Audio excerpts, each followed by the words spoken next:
Today, we're going to take a trip back in time exactly 100 years ago. We're returning to the era dubbed the Roaring Twenties, a time bursting with jazz music, secret speakeasy bars, and fundamental changes that shaped modern America.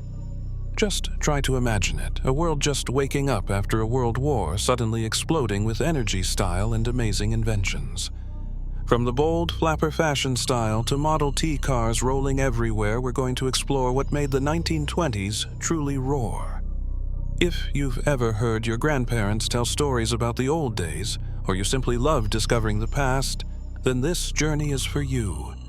Get ready to turn back the clock and step into an era full of color and upheaval. We'll start with a story that's both bizarre and revealing of the indomitable American spirit at the time.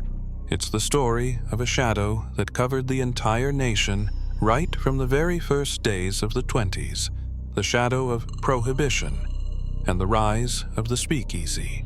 The 1920s might be remembered for jazz and groundbreaking inventions, but it began with a controversial law casting a shadow over the entire United States. On January 17, 1920, the 18th Amendment to the U.S. Constitution officially took effect. In the blink of an eye, the manufacturing, sale, or transportation of intoxicating alcoholic beverages across America became illegal. This was the beginning of a 13-year-long, turbulent social experiment known as Prohibition. Those who supported this ban made many beautiful promises: a more moral, more disciplined, and more sober America. They thought they could bottle up the American spirit, but they were dead wrong, because while the law tried to dry up the entire country, the thirst to celebrate the thirst for freedom only grew stronger than ever. And that's how an entire underground culture began to blossom in the dark. A hidden world came alive behind locked doors, dim lights, and whispered passwords. Welcome to the era of the speakeasy. If you've never heard of a speakeasy, imagine this: a bar disguised as a bookstore, a jazz club hidden under a bakery, a bustling night spot behind an unmarked gate. These were the secret sanctuaries of the era's roaring crowds, places where music flowed freely just like the forbidden alcohol. And yes, the name speakeasy came from the fact that patrons were told to speak easy when ordering drinks so as not to attract attention. Inside these hidden gems, the atmosphere was electric. Saxophones wailed, pianos hammered out syncopated rhythms, and the dance floor was always alive with movement. Guys in suspenders and girls in sequin dresses shook off their worries as they danced the Charleston or Lindy Hop all night. For a few hours, these places made people forget the laws, the restrictions, and the reality outside. They weren't just bars, they were escapes. And even though speakeasies operated illegally, they were often the most welcoming and vibrant places in town. People from all walks of life, rich and poor, black and white, immigrants and natives, gathered together to enjoy the thrill of rebellion, the joy of music, and the simple pleasure of sipping a drink with friends. Frankly, law enforcement at the time was a bit of a joke. For every speakeasy that was shut down, 2 more popped up. Bribes flowed as easily as the smuggled liquor. The truth was, Prohibition didn't stop people from drinking. It just changed where and how they did it. In many ways, the speakeasies became a symbol of the American spirit, resilient, creative, and not easily told how to live. Prohibition might have tried to silence a nation, but instead, it gave birth to one of the most thrilling and rebellious underground cultural periods in American history. Amazing, isn't it? A strict regulation that was supposed to suppress everything, but unintentionally created an explosive space for freedom and creativity. This is just one of the profoundly transformative aspects of the 20s. Next, we'll explore an invention no less revolutionary. Something that truly rolled America into the modern age, the automobile revolution, and how it changed America forever. If there was one invention that truly changed the daily lives of Americans in the 1920s, it wasn't the radio or even the movies. It was the automobile. By the middle of the decade, thanks to breakthroughs in manufacturing, especially Henry Ford's legendary assembly line, the automobile was no longer just a luxury item for the wealthy. The Model T became the first car affordable for a regular American family. And once people tasted that flavor of freedom, there was no going back. Just picture it. For the first time in history, a regular working-class family could load everyone into their own car, drive out for a Sunday trip and explore places beyond their town limits. A trip that used to take half a day by horse and buggy could now be completed in just 1 hour. Visiting relatives, going to the beach, driving to a local diner. It all suddenly became part of the American weekend. Suddenly, distances didn't feel so far anymore. But cars didn't just change how we traveled, they changed everything around us. As more and more people got behind the wheel, the entire landscape of America began to reshape itself.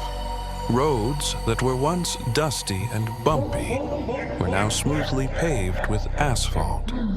Bridges spanned rivers where there used to be only ferries. Tunnels cut through hillsides that were once natural barriers. Gas stations popped up everywhere, each a little lighthouse for thirsty engines and tired travelers. By the end of the 20s, it wasn't hard to spot bright neon signs advertising fuel oil and roadside snacks even in towns you'd never heard of. This wasn't just infrastructure. This was a new rhythm of life. The car became a symbol of independence. You were no longer limited by train schedules or streetcar routes. With your own set of wheels, the open road was yours to conquer. But this transformation wasn't always smooth. In rural areas, the path to modernization was literally slow. Many country roads remained unpaved for years, even decades. Drivers often found themselves bouncing along muddy dirt roads, struggling with mud in the spring and dust in the summer. Yet they kept driving. Neighbors helped each other pull cars out of ditches. Farmers learned to patch tires as skillfully as they plowed fields. The American spirit of perseverance was on full display. If you got stuck, someone would always stop to help. Meanwhile, cities faced their own challenges with cars. Streets that were once filled with pedestrians, streetcars, and bicycles were now congested with noisy engines and impatient drivers. Traffic jams became a regular headache. Accidents increased. Policymakers and engineers began asking tough questions. How do we control this iron horse? What rules should exist? The concepts of traffic lanes, stop signs, speed limits, and pedestrian crosswalks, things we take for granted today, all originated from this chaotic transition. However, through all those growing pains, one thing was clear. The automobile was here to stay. It didn't just change how we traveled, it redefined how we saw the world. Small coastal towns began building motels to welcome tourists. Cities expanded outwards, setting the stage for the birth of the suburbs. Road trips became a new American tradition. And perhaps most importantly, people started dreaming different dreams. Because now the road didn't just lead home, it led to new possibilities. It's amazing to think about the freedom the car brought to a regular family, isn't it? Now, weekends weren't just about staying home anymore. This was a huge turning point, and it directly connects to how Americans entertained themselves and connected with each other through a media revolution. The media boom when America started listening, watching, and dreaming together. The 1920s weren't just roaring because of jazz clubs and speeding cars. No, something else was booming just as powerfully, something that would forever change how Americans connected, entertained themselves, and understood the world around them. This was the decade that radio took over American households. From 1923 to 1930, the number of families owning a radio in the U.S. skyrocketed. By the end of the decade, 6 out of every 10 American households owned one of these fascinating new machines. It sounds simple now, but back then it was a revolution. Just imagine a chilly evening in 1925, the whole family gathered in the living room, eyes fixed on a large wooden box with glowing knobs. That small device, not much bigger than a suitcase, was their connection to the world.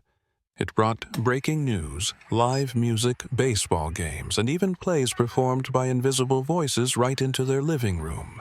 For the first time in history, people from every corner of the country, whether in a New York apartment or a Kansas farmhouse, could share the same moment, the same emotion at the same time. Radio became the community heartbeat spreading across families from coast to coast. However, radio was just the beginning. If radio allowed you to hear the world, then movies allowed you to escape into it. The 1920s was also the first true golden age of cinema. Picture this magnificent movie palaces rising in city centers adorned with velvet curtains and glittering chandeliers. By the mid-1920s, up to 50 million Americans went to the movies each week, an astonishing number considering the total U.S. population at the time. Back then, movies were silent. Audiences watched the story unfold on screen while a pianist or small orchestra played a live soundtrack. Emotions were conveyed through expressive faces and flickering black and white images with intertitles filling in dialogue. People didn't just watch movies, they felt them. And then came 1927, a year that changed everything. That was the year The Jazz Singer hit theaters and introduced most Americans to something brand new, talking pictures. The moment audiences heard Al Jolson's voice ring out over the speakers, "You ain't heard nothing yet," they were instantly hooked. Overnight, the silent film era began to fade and talkies became the new standard. Movie attendance exploded. By the end of the decade, movie theaters weren't just places to see a story. They were places to be swept away. The stories were bigger, the laughs louder, the tears more real. And at the heart of this entertainment revolution was the birth of Hollywood royalty. Movie stars became household names: Rudolph, Valentino, Clara Bow, Douglas, Fairbanks, Greta Garbo. Their faces lit up the silver screen, their fashion choices made headlines, and their off-screen romances sparked national obsession. For millions of Americans, these stars weren't just actors, they were icons. They defined beauty glamour and the new, dazzling American dream. Together, radio and movies created something America had never seen before: a truly national popular culture. People weren't just entertained, they were connected by shared stories, songs, and spectacular performances. A man in Alabama could laugh at the same joke as a woman in Oregon. A child in Detroit could imitate the same dance move they saw in the movie that weekend. This cultural boom didn't just bring joy. It gave people a sense of belonging, a sense of shared experience in a rapidly changing age. Mass media became an anchor, something familiar, something thrilling, something that reminded Americans that even as their world was changing, they were in it together. Do you remember the feeling of gathering with family to listen to the radio? Or the first time seeing a talkie on the big screen? Those moments shaped many of our childhood memories. And Just as radio and movies connected people how Americans moved and explored the world was also undergoing a spectacular transformation.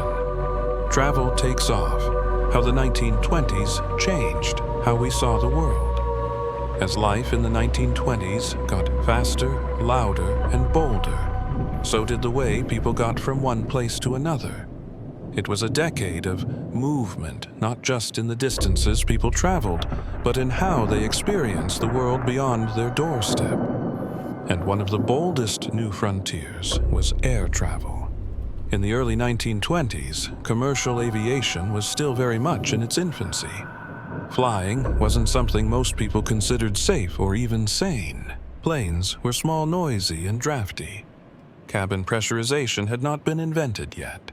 The truth is, if you were brave enough to board one of those early planes, you'd find yourself in a cramped metal tube with about 20 seats surrounded by engine noise and cold air, while the plane bounced and swayed through the unpredictable sky.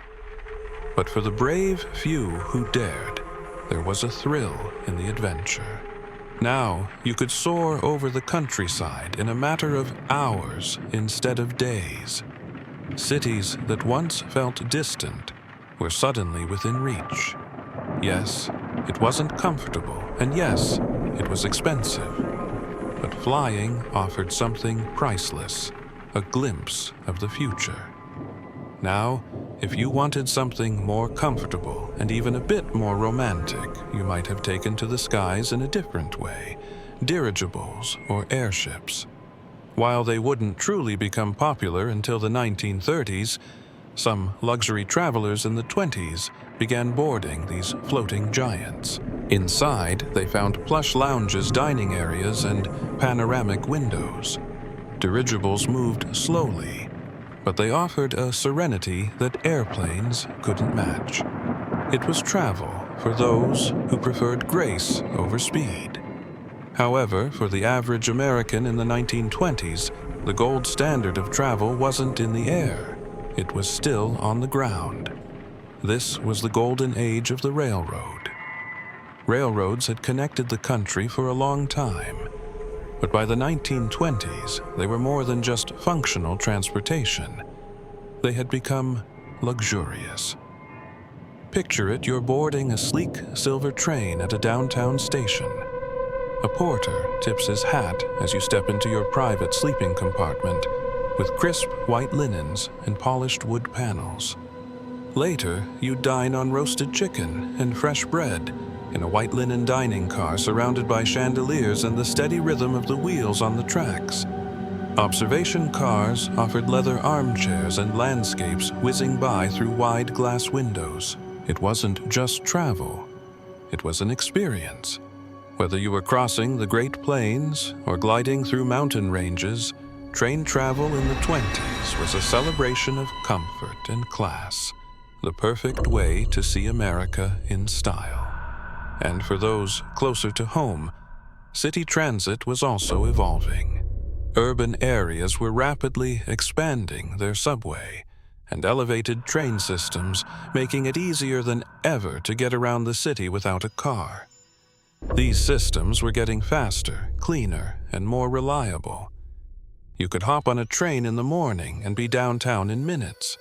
No horses, no carriages, no traffic jams. For millions of city dwellers, this convenience brought a new sense of freedom, independence, and rhythm to their daily lives. Looking back, the 1920s weren't just about wild nights and jazz tunes. They were the beginning of a more connected world than ever before. Whether you were flying through the clouds, gliding on steel rails, or traveling underground in the city, one thing was clear: people yearned to explore. They didn't just want to live, they wanted to go places. Easier movement didn't just affect how we traveled far, but it also changed the very places we lived and how we spent our free time. Let's explore the transformation of cities and how we shopped and played in the next section. Cities rise, retail changes, and a new American lifestyle is born. The 1920s didn't just transform how Americans moved or entertained themselves. They also reshaped where they lived and how they lived. One of the biggest demographic shifts of the decade was the steady migration of people from rural farms to bustling cities. For generations, America had been a nation of small towns and wide open fields. But now, the call of opportunity echoed from the skyscraper canyons of New York, Chicago, Detroit, and many others. Young people packed their bags, left the countryside behind, and headed off in search of something more: a job, a thrill, a new beginning. And cities in turn transformed to welcome them. Construction boomed. Skylines changed almost overnight. Towers of steel and concrete rose where there had once been only two-story buildings. Architects reached for the clouds, and cities began taking on the iconic shapes we still recognize today. The urban landscape didn't just expand outwards, it grew upwards. As more people flocked to the cities, the retail culture began to evolve alongside them. The small-town general store, once the heart of every community, now faced stiff competition. Chain stores like Woolworths began popping up on every street corner. These businesses offered a wider selection and lower prices thanks to the power of mass production and nationwide distribution. This was the beginning of big retail, and shoppers began expecting more, both in terms of price and presentation. And then came the rise of the department store. In major cities, names like Macy's, Marshall Field's, and Wanamaker's became more than just places to buy things. They were commercial palaces. You could walk in and find polished marble floors, sparkling chandeliers, seasonal window displays, and entire floors dedicated to fashion home goods, toys, cosmetics, anything you could imagine. But shopping wasn't just about buying things anymore. It was an experience. For the growing middle class, strolling through a department store became a way to pass time, socialize, and admire the glamour of modern life. Going to Macy's was almost like going to the theater. People dressed up to go. Kids dreamed about it. In many ways, it was the new cathedral of downtown, a temple of convenience and aspiration. However, the city didn't just change where people lived or what they bought, it also transformed how they spent their leisure time. Americans in the 1920s had more free time than ever before. The workday shortened, wages gradually increased, and weekends became something to enjoy, not just recover from. And with affordable cars now in the hands of the middle class, one place became the ultimate weekend destination: the beach. Before cars, beach vacations were mostly for the wealthy. But now families could pile into their Fords and drive to the coast. Suddenly, the beach wasn't a place just for the elite. It became America's playground. And they weren't just places to cool off. They were a cultural shift. Swimsuits got shorter, lighter, more practical. A tan once seen as a sign of manual labor suddenly became fashionable, even desirable. Bronzed skin and seaside fun were now signs that you had made it not just to the coast, but into modern life. Picnics on the sand piers, buzzing with games and music, and kids running after the waves. It was a far cry from the rigid Victorian values of just one generation before. Taken together, these changes in urban life, consumer habits, and leisure activities paint a vivid picture of an America in motion, an America redefining itself. The old ways weren't necessarily forgotten, but they were being reshaped, modernized, reimagined for a world that seemed to promise something new around every corner. It's hard to believe, isn't it, that in just 10 short years, life changed so rapidly. From how we traveled, how we entertained ourselves, to how we spent time with family and friends. It truly was a decade full of energy and breakthroughs. What do you think?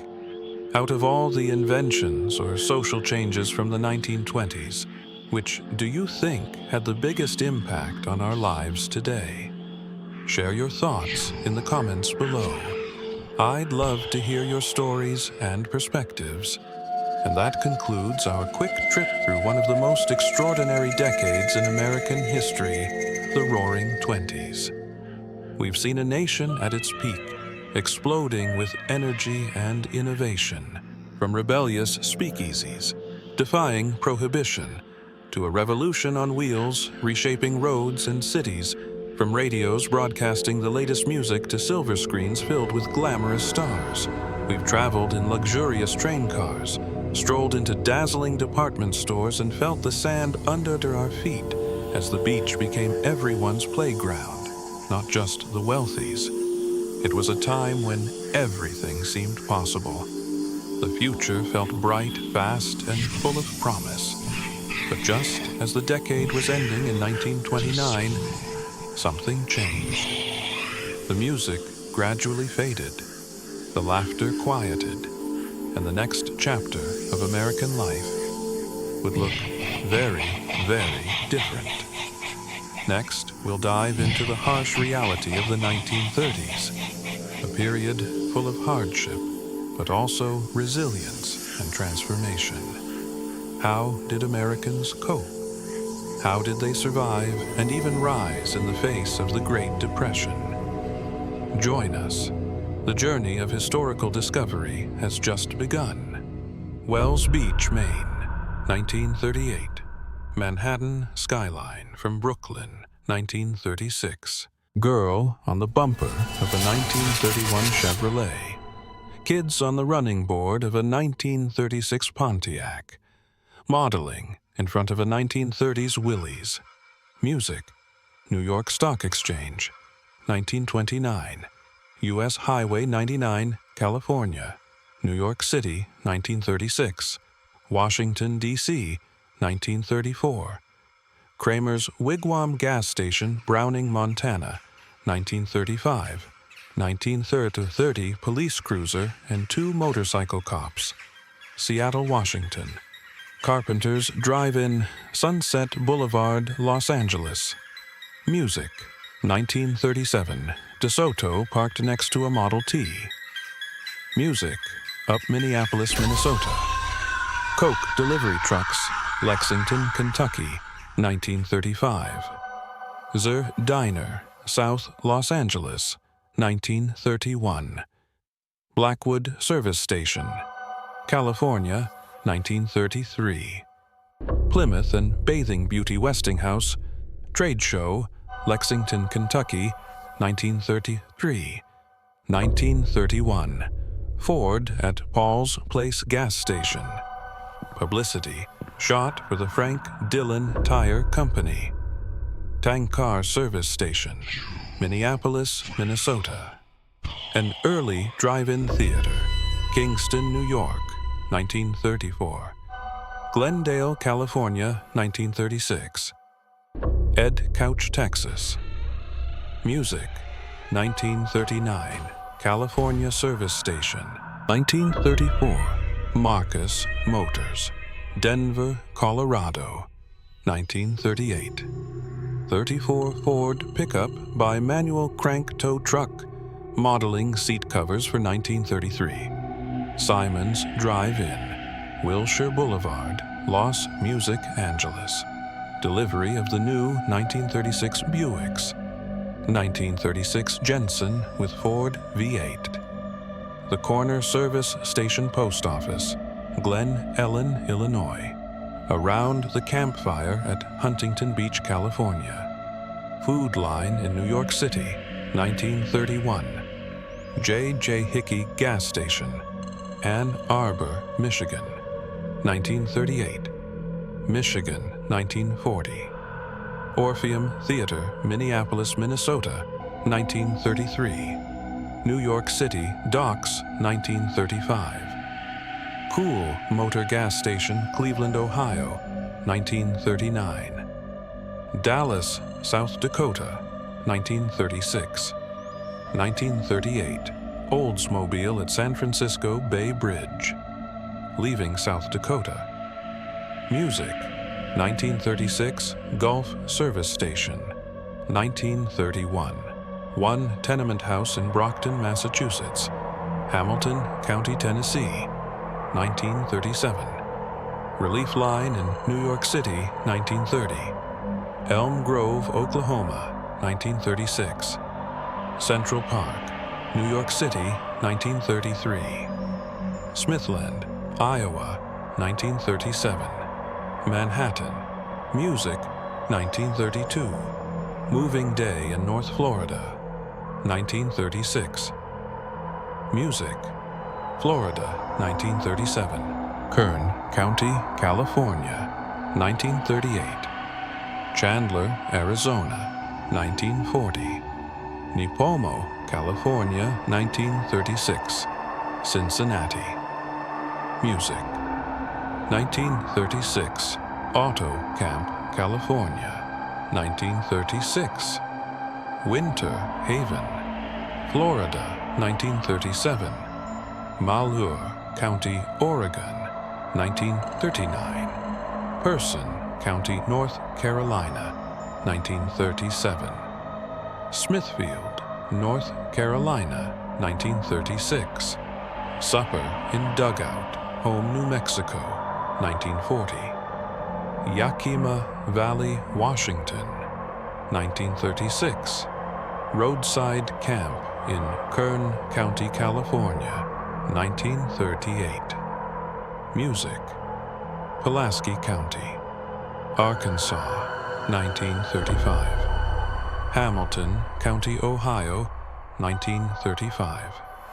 California, 1939.